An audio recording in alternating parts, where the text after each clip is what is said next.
Hello and नमस्ते, welcome छ सबैजनालाई मेरो युट्युब च्यानलमा।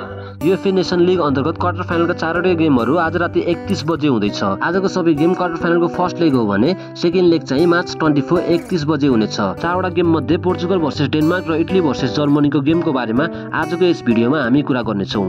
पोर्चुगल भर्सेस डेनमार्क युएफए नेसन लिगको पहिलो संस्करण 2019 मा रोनाल्डोको कप्तानीमा पोर्चुगलले जितेको थियो भने डेनमार्कले अहिलेसम्म यो उपाधि जित्न सकेको छैन। फुटबल जगतमा Portugal versus Denmark head to head अहिलेसम्म 16 पटक खेलेको छ, जसमध्ये 11 म्याच पोर्चुगलले जित्न सफल भएको छ भने 3 म्याच डेनमार्कले जित्न सफल भएको छ, साथै 2 वटा म्याच ड्र भएको छ।